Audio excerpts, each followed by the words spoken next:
সালের 14 সেপ্টেম্বর আনুষ্ঠানিকভাবে যাত্রা শুরু হয় শ্রীমঙ্গল চা নিলাম কেন্দ্রের। এটি দেশের দ্বিতীয় আন্তর্জাতিক চা নিলাম কেন্দ্র। সিলেট অঞ্চলে ১৩৫টি চা বাগান, বাংলাদেশে উৎপাদিত মোট চায়ের প্রায় ৯৩ ভাগের বেশি উৎপাদন করে, অথচ দেশে উৎপাদিত মোট চায়ের প্রায় ৯৮ ভাগ বেচাকেনা হয় চট্টগ্রাম চা নিলাম কেন্দ্রে। সিলেটের লাক্কাতুরা চা বাগানের এই ফ্যাক্টরি থেকে চা চট্টগ্রাম নিলাম কেন্দ্র পর্যন্ত পৌঁছে দিতে ৩৮৫ কিলোমিটার পথ অতিক্রম করতে হচ্ছে।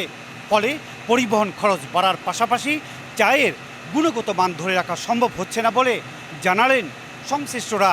আমাদের যে চা আমরা চট্টগ্রাম অকশনে পাঠাই, এটা ক্যারিং খরচ অনেক বেশি। যদি শ্রীমঙ্গলে অকশনে আমরা চা পাঠাতে পারি, এতে আমাদের পরিবহন খরচ কমে যাবে। দ্রুত গতিতে চায়ের গুণগত মান ঠিক রেখে শ্রীমঙ্গল অকশনে চা দিতে পারবো।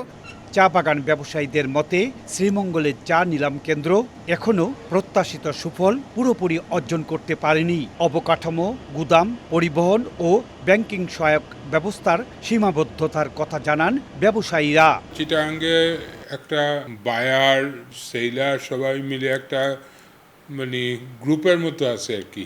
ওরা সিলেট আসতে অনেকটা নিরুৎসাহিত করে সবাইকে, এইটাই মেইন কারণ। শ্রীমঙ্গল চা নিলাম কেন্দ্র গতিশীল করার জন্য সরকারকেই উদ্যোগ নিতে হবে বলে জানান কর্তৃপক্ষ।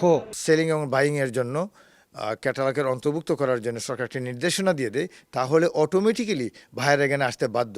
শ্রীমঙ্গল চা নিলাম কেন্দ্রে পুরো মৌসুমে প্রায় ২৩ থেকে ৩০ লাখ কেজি চা নিলাম হয়ে থাকে, আর চট্টগ্রাম চা নিলাম কেন্দ্রে পুরো মৌসুমে প্রায় ৮ থেকে ১০ কোটি কেজির বেশি চা নিলাম হয়ে থাকে। ইকরামুল কবির, সময় সংবাদ, সিলেট।